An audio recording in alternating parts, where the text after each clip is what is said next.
The crumpled eviction notice slipped from my fingers, fluttering softly to the polished wood floors. I stared at the offensive piece of paper, bile rising in my throat as I absorbed the callous words. Your continued occupation of the premises is no longer welcomed. Vacate within 30 days or legal action will be pursued. No name, no explanation, just a cold command typed out on my mother-in-law's letterhead. After 12 years of living in this house, I was being kicked to the curb like yesterday's trash.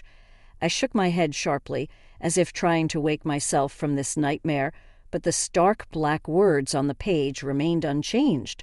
Marlene did this. It had to be her. Ever since I married her precious son Theo 5 years ago, she had made her disdain for me abundantly clear. In her esteemed opinion, I was too common, too plain, and too barren to be a fitting wife. My fingers curled into fists as hot anger flooded my chest. This went beyond petty grievances with the overbearing matriarch. No, Theo had to be complicit in this scheme to cast me out of my own home. The man I loved and trusted had betrayed me in the worst possible way. Bile continued to rise in my throat as my mind raced over the past few months, the growing distance between Theo and me, the lengthening work hours, the mysterious phone calls. He would abruptly end whenever I entered the room. Like puzzle pieces clicking into place, it all started to make horrible sense. I sank down onto the cold marble floors, the eviction notice still glaring relentlessly from where it had landed.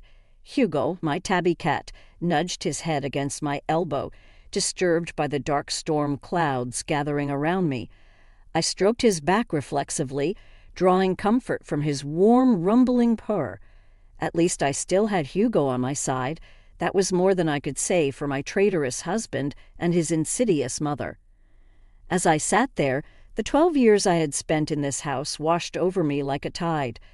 Theo presenting me with the key the day after our honeymoon, beaming with pride to make me mistress of this magnificent estate. Long summer days lounging by the pool with my friends, glasses of crisp rosé in hand, curled up with Theo by the crackling fire on winter nights, safe in the circle of his strong arms. I swallowed hard past the lump in my throat. Were all those memories just pretty illusions? Had my marriage to Theo been nothing but an elaborate sham this entire time? The painted walls around me now seemed like a gilded cage, trapping me inside a role I no longer played. Mistress of the manor, lady of the house. Those titles had been ripped away, replaced now with unwelcome occupant. Everything I had known, this house, my marriage, my hopes of starting a family one day, had been built on quicksand, and now I was sinking into an abyss of anger, betrayal, and bone-deep hurt. I rose on wobbly legs, shaking off Hugo's concerned nudges, padding quietly through the empty halls. I entered my bedroom with trepidation, Theo's smells still lingering, his musky cologne, the peppermint hair gel he used religiously each morning. But for the first time, those familiar scents made my stomach curdle with resentment instead of affection. I sank down on the massive four-poster bed, its plush duvet suddenly feeling frivolous and wasteful. I should have known a marriage crafted from convenience instead of passion could never withstand the tests of time. Theo had needed a polite, presentable wife to silence his mother's complaints. I had needed financial security after my first failed marriage left me penniless. On paper, we made perfect sense, but the contracts of marriage run deeper than what's on paper. They require trust, communication, compromise, all things painfully absent from my relationship with Theo.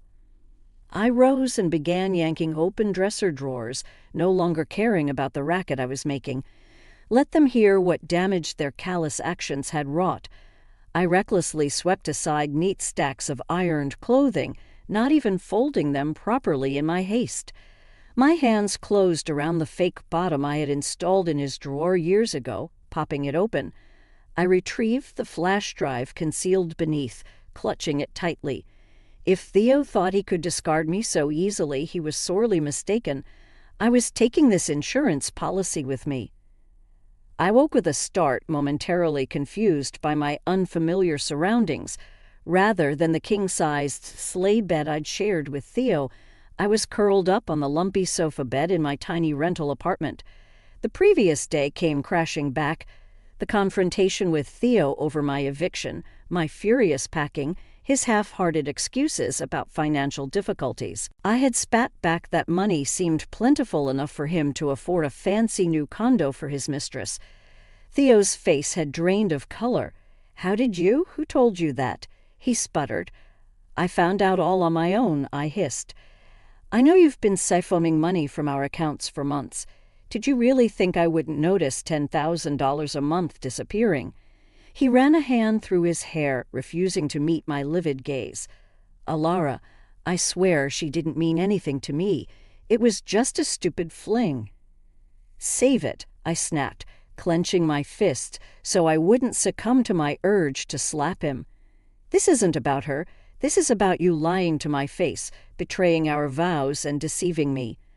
I turned on my heel, abandoning him to deal with the movers.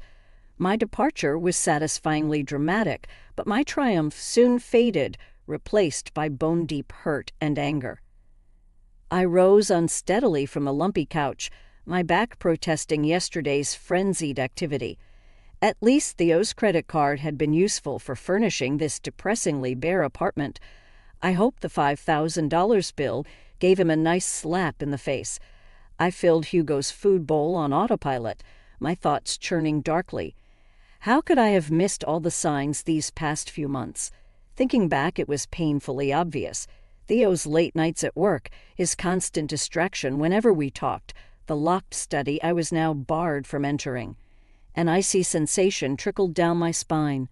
In my hurried packing yesterday, I'd forgotten to retrieve my laptop stashed in there. Cursing under my breath, I grabbed my keys and headed for the door.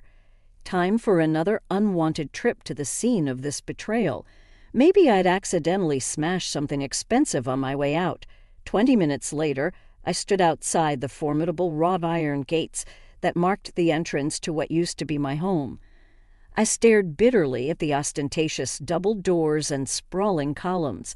What a fool I'd been, thinking I belonged behind those gilded walls. Squaring my shoulders, I strode up the winding driveway, steeling myself for another confrontation.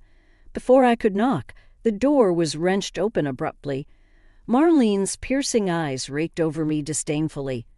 Well, I thought I made myself clear about you not being welcome here anymore," she said coldly. Behind her tailored skirt and silk blouse, I caught a glimpse of suitcases stacked in the foyer. My eyes narrowed. "Going somewhere, Marlene? That's none of your concern. State your business and then kindly leave." I crossed my arms. "I need to get some personal items from the study. It will just take a moment." Over her shoulder, I noticed Theo descending the curved staircase, his normal polish slightly diminished. His suit was badly wrinkled, and his face was drawn, but my long-dormant sympathy remained buried deep. He had made his bed by betraying our marriage. Now he could lie in it. "Let her get her things, Mother," he said tiredly, avoiding my accusatory stare. "Might as well avoid another scene." Marlene huffed in annoyance, but remained stubbornly blocking the doorway. Sighing, I shouldered past her roughly. Her affronted gasp followed me as I stormed down the hallway to the locked study, fishing the key from my bag with trembling fingers. I shoved it in the lock vindictively. As expected, the study was in complete disarray. Papers scattered, drawers hanging open haphazardly, remnants of my missing belongings strewn across the floor. I spotted my laptop under a chair and quickly stashed it in my bag. As I turned to leave, I paused, struck by the chaotic sight. Something wasn't adding up. Marlene's packed suitcases, this ransacked room, it hinted at something much darker lurking beneath the surface. I slowly circled the room, taking in details that eluded me during my angry packing frenzy yesterday. Bank statements and unopened bills littered the floor alongside flashy jewelry store receipts. My investigator's instincts, dormant since my divorce attorney days, switched on, methodically sorting through the paper trails. A shocking narrative emerged: excessive spending well beyond our means, frantic credit card applications clearly denied, final foreclosure warnings from the bank. Rocking back on my heels, I struggled to absorb this new reality on top of yesterday's revelations. Not only had Theo betrayed our marriage, but his reckless spending had torpedoed us into financial ruin without my knowledge. No wonder Marlene was so desperate to cast me out of her perfect palace. Clutching the damning evidence to my chest, I strode out of the study with newfound purpose. Theo and Marlene had played me for a fool, manipulating me like their own personal puppet. But the show was over. This victim had found her voice, and there would be hell to pay. Armed with the damning evidence tucked securely in my bag, I strode towards the front door with righteous fury pumping through my veins. Theo and Marlene had treated me like a disposable pawn for too long. Now it was time for their despicable web of lies to come crashing down.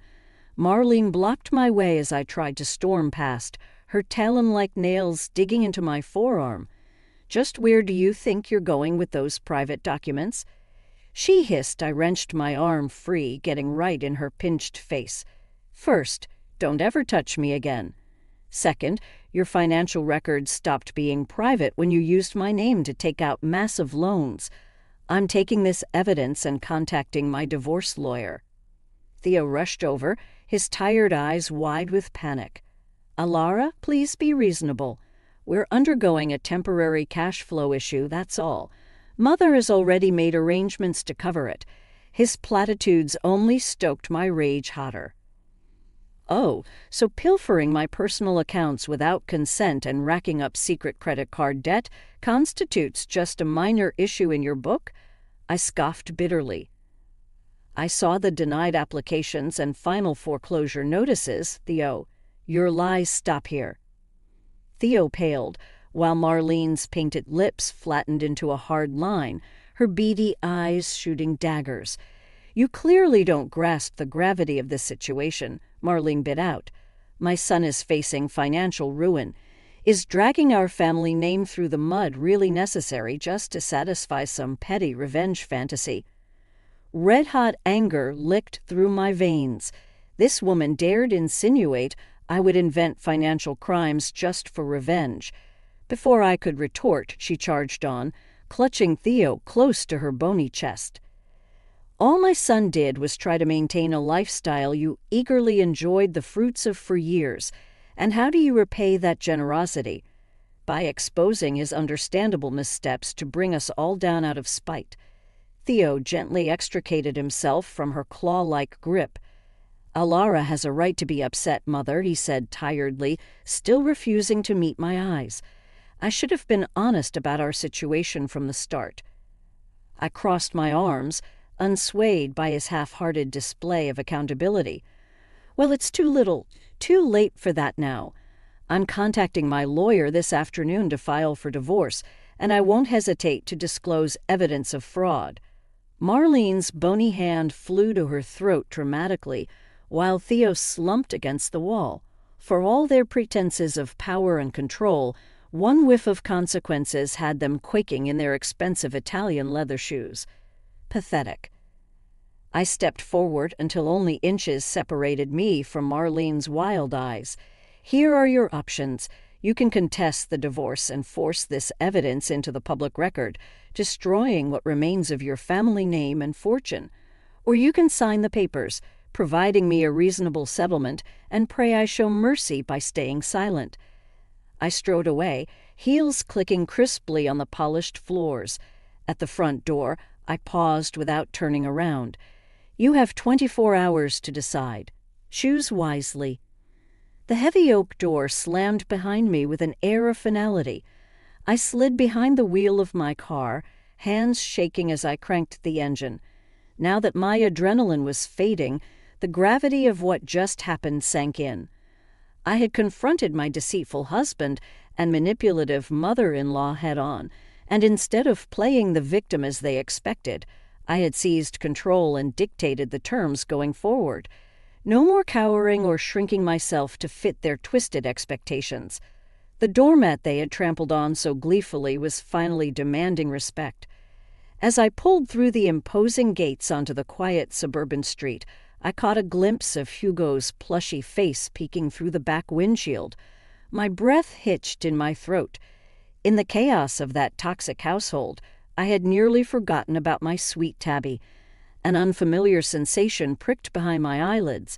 I swiped at them fiercely as I accelerated down the tree-lined road. How could I have left my loyal companion, my sole source of comfort during many lonely nights, alone with those monsters? What kind of guardian abandons her defenseless kitty like that? My hands clenched the wheel tightly. Enough second-guessing myself. There would be plenty of time for regret later.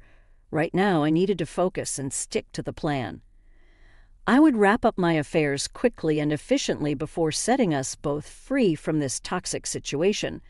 Soon, sweet Hugo and I would be far away, starting fresh in a place where no one knew our names.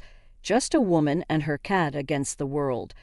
Terrifying, yes, but anything seemed better than staying trapped in this twisted web of betrayal and lies. 2 weeks had passed since. I stormed out of Theo and Marlene's den of lies. In that time, I had booked us 2 one-way tickets far away from this town and its superficial social scene. Somewhere I could remake myself without judgmental eyes tracking my every move. The divorce was progressing rapidly now that Theo had acquiesced to my demands, perhaps hoping I would show mercy if he played nicely. But I harbored no misguided sympathy for the man who had deceived and used me for years. His pleas for another chance now rang hollow when I reflected on all the nights I had cried myself to sleep, wondering what I did wrong. Why I couldn't get pregnant, no matter how hard we tried. At least I found grim satisfaction in witnessing his empire of lies crumble without my financial contributions and social connections. Theo's business deals rapidly dried up under scrutiny from investors about some accounting discrepancies. His scheming mother was booted from the board of directors, losing her seat of domineering power. She had always prioritized profits over ethics. Now, with their dirty laundry aired like musty old sheets, the Jennings name attracted only weary side eyes and hushed gossip instead of envy. Good riddance. Let the vultures circle and the wolves descend. They made this bed. Now they could lie in the ruins that remained. The day before my departure, I found myself reluctantly driving past the cul-de-sac that once led to such a grand house of lies. Grim satisfaction flooded me at the sight of the imposing wrought iron gates, now obstructed with somber eviction signs rather than luxurious gardens. But appearing closer, I spotted an elderly woman lingering alone with her suitcase on the sidewalk, wildly dialing some number. Recognition slammed me in the gut. Marlene's once commanding presence had diminished into a frail, defeated shell of her former self. Her arrogance had crumpled alongside the financial empire she was so proud of. An uncomfortable twinge stirred in my chest before I quashed it down. I owed that woman nothing, least of all my pity or sympathy. Her own ruthless ambition had led her here. I intended to drive on, leaving Marlene surrounded by the ruins of everything her vile plots had built. But Hugo meowed loudly, gazing back with imploring eyes. Cursing myself for a soft-hearted fool, I pulled to the curb and lowered the passenger window. "Do you need some help?" I asked baldly, still unwilling to show warmth despite her circumstances. Marlene started at my voice before gathering herself hurriedly. "We had to vacate the premises so the bank could take inventory for auction," she said stiffly. I sighed, even now unable to ask for help outright. "Do you need a ride somewhere?" Her fingers fidgeted with her ostentatious wedding ring, the impressive diamonds now looking gaudy and excessive. "I was meant to stay with my cousin Gerald for the time being, but it appears his hospitality has expired," she said. My mouth flattened into a thin line. Even her own family was fed up dealing with the fallout from her machinations, and Theo clearly wasn't around to handle this discarded mess of a mother. Another impatient meow decided me. "Put your bag in the back next to Hugo. You can stay with me until you figure something else out." Surprise flickered across her tight features. "That is quite an unexpected gesture after—" "Well, everything," she said. I shrugged, unwilling to rehash the past. "I'm leaving town tomorrow anyway. Consider us temporary roommates." I left the implied time frame of 24 hours or less hanging between us. The drive to my tiny rental passed in silence until we pulled into the faded lot. Marlene took in the cracked paint and missing shingles with thinly veiled distaste. "It has a certain rustic charm," she ventured half-heartedly before following me inside. I busied myself pouring food for Hugo, who had taken an immediate liking to our new house guest. Meanwhile, Marlene lingered awkwardly before perching on the very edge of the couch. Our forced intimacy felt real after over a decade of cold disregard from both sides. As we picked at leftover takeout later on, polite strains of conversation gave way to candid reflections about the future, prompted perhaps by the bottle of wine I dug up. I discovered Marlene's dream of teaching music one day. In turn, I confessed my burning desire to move somewhere warm and sunny, far removed from the aluminum social fishbowl, to take up gardening. For a few strange hours, we were just two souls making sense of life's wreckage, minus the history of wounds and grudges between us. But the wine eventually dwindled, along with our stilted camaraderie, as we turned in for the night. Tomorrow's uncertainties settled back upon us like a leaden weight. I jolted awake the next morning, momentarily forgetting about my unexpected house guest. The aroma of freshly brewed coffee drew me out to the cramped kitchenette. Marlene stood rigidly by the ancient stove, wisps of gray hair escaping her normally immaculate updo. "I hope you don't mind me taking the liberty of preparing breakfast," she said uncertainly. I shrugged, accepting the proffered mug. "Thanks. I'm not much of a cook anyway," as we ate yogurt and granola in awkward silence. I mulled over this surreal situation. Just yesterday, Marlene was an iconic socialite. Today, she was humbled and adrift, taking refuge in my modest rental. Fate certainly loved poetic twists, the haughty queen dethroned and dependent on a princess she had scorned for years. I couldn't deny feeling a slight buzz of schadenfreude watching Marlene in yesterday's rumpled channel, grimacing at the dated avocado appliances. I cleared our dishes briskly, anxious to escape this strange familiarity. Marlene lingered at the table, gnawing her lip. "Have you given any thought to what comes next?" Her unspoken words hung heavy between us. After she left here, after I moved away to start fresh, after the final guillotine blade of divorce severed me from the only life I'd known for 12 years. I scrubbed the plates harder, avoiding her piercing gaze as I pretended fascination with a bit of stuck egg. The truth was, I actively resisted peering too far down the lonely road of singlehood stretching before me. Despite everything, searing pain gripped my heart, imagining never seeing Theo's crooked smile first thing in the morning or hearing his off-key singing in the shower. Through betrayal and deception, parts of me still clung to the comforting refuge of us. Of course, I couldn't confess these weak sentiments to Marlene. Clearing my throat roughly, I turned to face her with forced conviction. "I have a flight booked to Arizona for later today. Once there, I'll start job hunting so I can afford a small place just for me and Hugo." My voice hitched slightly over our names. Eventually, I might even try dating again, but for now it's enough to just live simply without toxic people around. I expected Marlene to flinch at the thinly veiled barb. Instead, her eyes softened with what looked strangely like empathy. "The future is often murkier than our best-laid plans anticipate," she said slowly.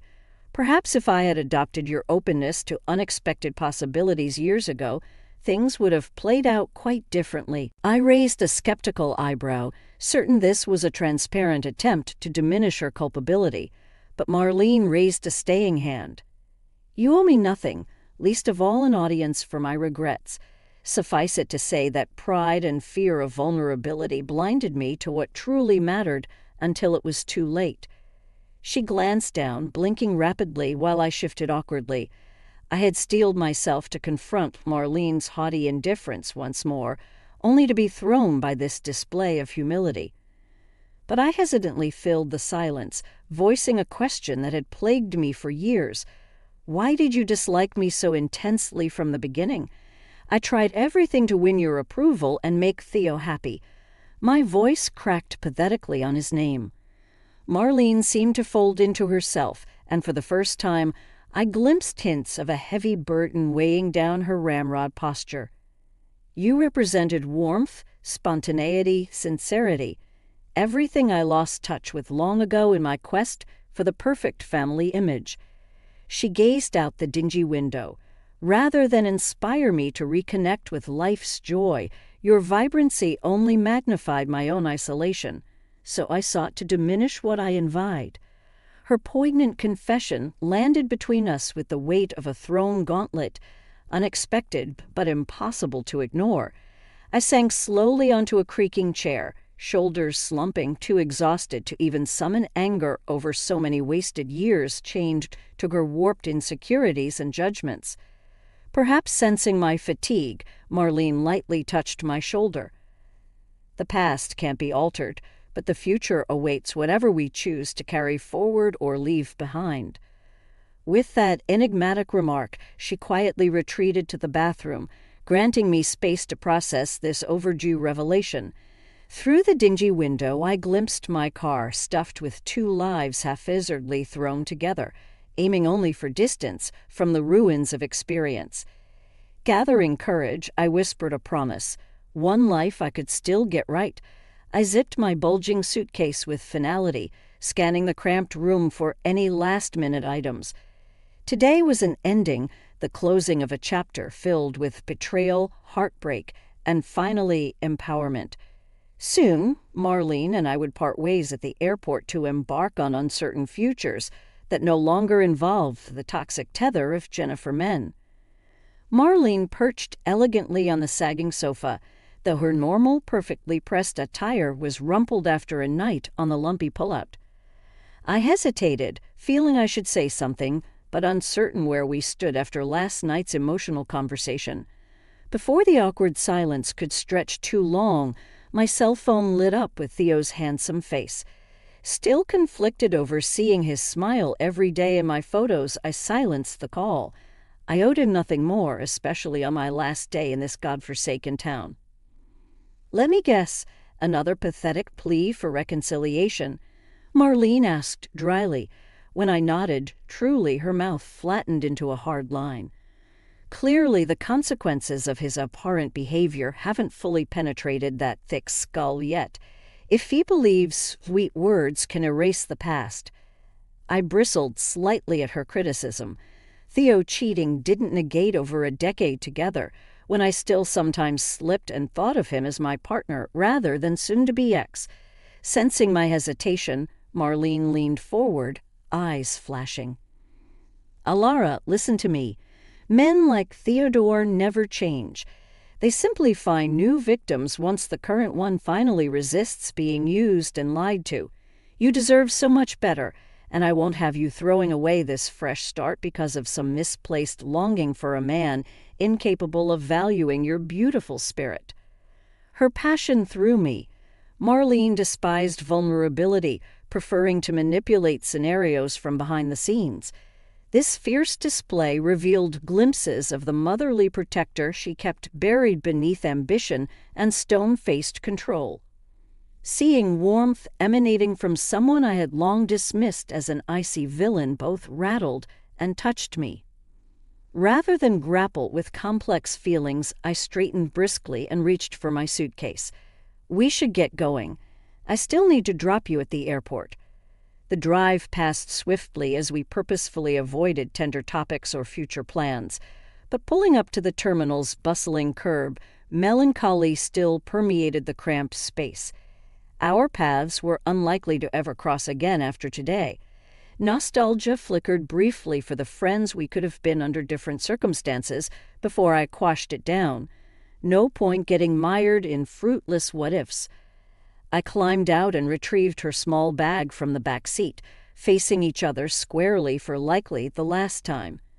Echoes of the past hovered ghostly between us, years of rivalry and resentment now faded into exhaustion and regret in the light of present upheaval. Surprising us both, I stepped forward and briefly hugged Marlene's fragile frame, feeling sharp shoulder blades under my palms.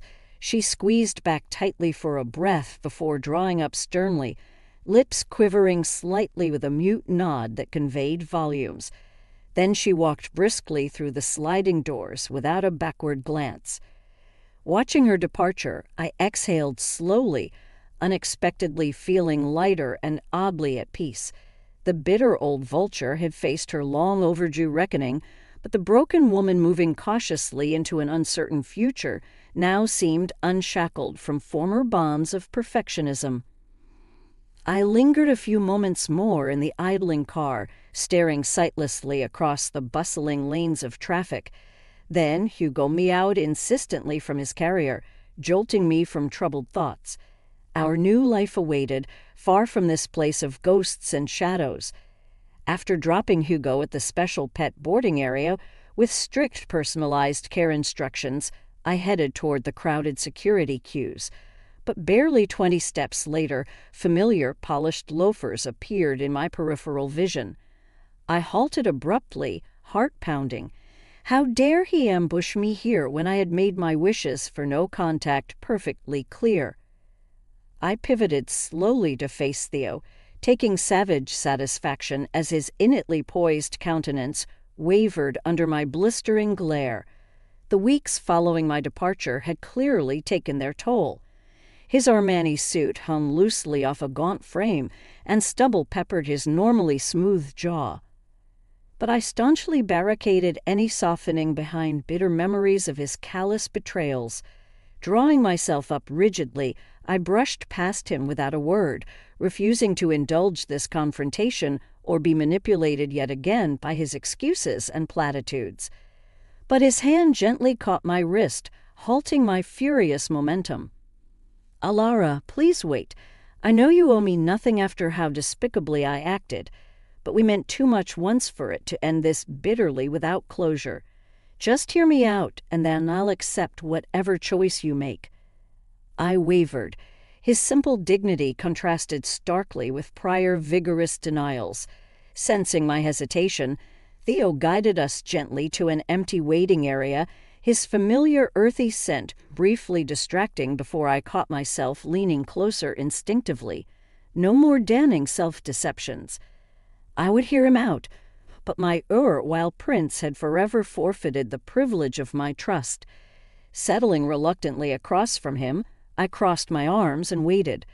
Theo fiddled with his silver wedding band, gathering courage under my expectant stare. When the stretching silence became unbearable, I prompted impatiently, "Well, you insisted on this intrusion, so talk." He raked a hand through prematurely graying hair. "You deserve the full truth about her, about everything." My nails carved crescents into my palms. The wounds were still so raw even her pronoun felt like lemon juice, highlighting my pathetic inability to move on fully. Sensing my lingering fragility, Theo's eyes softened. "Alara, she never mattered, not like you. It was just a stupid conquest to feel young again, with too much booze and flattering attention." I cut him off sharply. "Your asinine midlife crisis doesn't justify the deliberate choosing of infidelity. You squandered precious years we can't recover." My voice broke on the last word. "You're completely right. Nothing forgives what I did," Theo said, beseechingly staring into my eyes. But hardest to admit has been facing the underlying reason this recklessness felt so compelling. He took a shuddering breath. "I was terrified of truly being there for you emotionally after the last miscarriage. Easier to escape into late nights at bars rather than wrestle with feeling like a failure as your husband." Unwelcome sympathy pricked my conscience, hearing the depth of his private demons. Before I set my jaw firmly, his weakness didn't exonerate deeply scarring betrayal. Sensing he hadn't earned the right to my absolution yet, Theo leaned forward urgently. "That day you collapsed in the foyer, I ignored 10 panicked messages from Julian to jet off with her instead. What kind of man abandons his wife unconscious and bleeding? His broad shoulders shook with rare, vulnerable emotion. The affair ended that very night once guilt overruled the thrill of pretended escape. But like a coward, I just doubled down on secrets instead of confessing. Despite myself, hot tears trailed down my face at the excruciating image. Seeing my distress, he cautiously extended a tentative hand. When I didn't pull away, he enveloped my icy fingers in consoling warmth. Alara Jennings, you have been my steadfast anchor through lost jobs, family deaths, all of it, he said, thumbs gently tracing my knuckles. I destroyed everything good through my own weakness in failing you, and no words can ever heal that pain. He squeezed my hands softly, meeting my eyes with heartbreaking sincerity. I just needed you to know your immeasurable worth before our paths diverge for good. I stared sightlessly over his shoulder, struggling desperately to shore up crumbling defenses against this tender onslaught.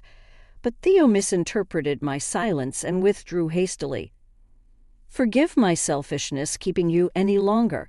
I wish you all the joy and peace going forward that you deserve, he said, making to stand.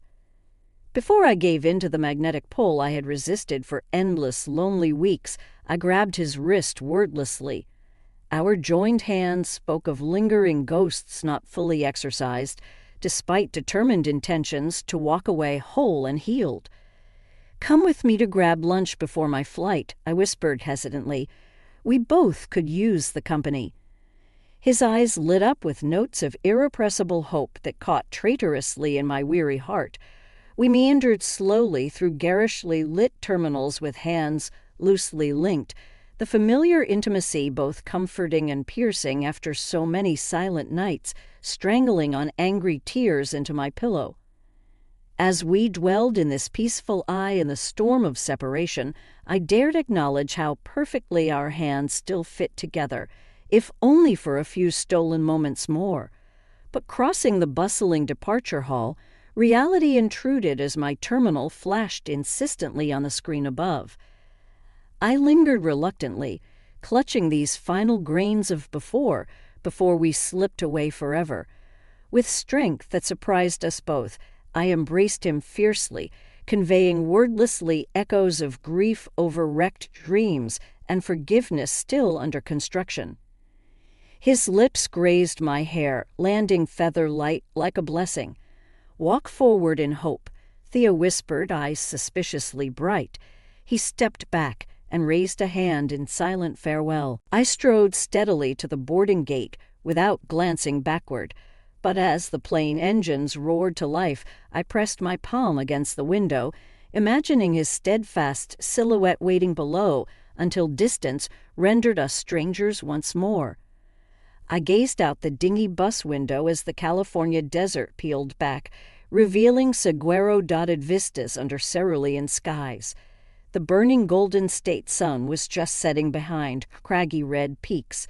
I smiled softly, feeling possibilities stirring within me like those hardy wildflowers I spotted blanketed alongside the highway, narrowly avoiding the brown desolation. This faded greyhound was miles removed from the privileged illusion of my former life, when spontaneous weekend getaways meant booking a lavish resort suite on Theo's black card rather than dozing upright with questionable stains on ripped vinyl seats yet. I had never felt freer than with the wind whipping through cracked windows as I hugged a worn postcard with a hastily circled apartment listing. The ad I had obsessively memorized was for a coy one-bedroom casita on the outskirts of Tucson, backing up to saguaro forests and sun-baked trails. Affording the $750 monthly rent would require relying on spousal support payments from Theo for a little while longer until I found reliable work. I knew without asking Marlene was getting by on similar temporary lifeboats. Whatever settlements our lawyers had wrangled from the former Jennings empire, Pride would just have to cope with necessities for now. My impulsive liberation from toxic security had to transcend fear-based decision-making. I refused to settle in meaningless jobs just for the paycheck. I craved space to rediscover my passions. As the cramped bus navigated the narrow, dusty streets of downtown Tucson after nightfall, I peered out, searching for familiar landmarks from the online listing. My eager gaze soon spotted the carved oak tree dead ahead, marking my destination. I quickly tugged my worn duffels down, jostling blurry passengers, scooping up a yodeling Hugo. I murmured excitedly to him as we stepped off onto the cracked sidewalk, breathing in creosote and sage-scented air. The promised carved oak stood proudly between two squat adobe homes, seemingly melded with the desert itself. My new neighbor kept a cozy handcrafted wind chime dangling from gnarled branches that tinkled cheerfully in the warm breeze. Further down the dusty street, lights still burned cozily in low windows as families finished evening meals, faint laughter, and barking dogs echoing through the sleepy neighborhood. Drawing courage from such warm domesticity, I marched up to the small mustard-yellow duplex tucked privately in the back, flowers overflowing from rusted barrels flanking the turquoise door. My new landlady, Sylvia, emerged at the sound of gravel crunching under my feet, her deeply lined and weathered face cracking into a brilliant, welcoming smile. Dried lavender sprigs woven through thin braids spilled across her faded peasant blouse as she drew me into an unexpected embrace, redolent of sweet sage and cornmeal. "Alara, so wonderful you made it safe, dear heart. Don't be shy now, come in, come in. I have your unit all ready for occupants big and small." Her musical voice held echoes of the multicultural Southwest as she scooped up Hugo and cooed nonsense sounds at him. My anxious shoulders relaxed at her easy affection, and within 15 minutes, all my earthly belongings were tucked cozily into the lovingly decorated one-bedroom overlooking fragrant flowers and flowering bushes alive with birds. Sylvia proudly demonstrated the shiny oven and gurgling fridge she had picked up secondhand, especially with me in mind, before stuffing my hands with homemade tamales and departing with another fierce hug. Alone in the tiny haven, emotion swamped me as I sunk down on the quilted sofa, staring sightlessly at azure walls and the vibrant paintings adorning them. After so many years existing elegantly in Marlene's cold shadow, I was finally home. Somewhere that felt utterly mine alone to nurture growth rather than shrink small for approval. I didn't bother fighting grateful tears. Let them flow freely to cleanse old wounds so something fresh and resilient could take root. Even Theo's framed face, smiling down from my bedside table, no longer constricted my heart as it once had. Simply a bittersweet reminder that seasons change, but the essence of who we are remains if we nurture truth within. Curled under a quilt, watching the moon rise with Hugo purring softly beside me, I made a silent pledge. Never again would anyone dictate my worth or potential.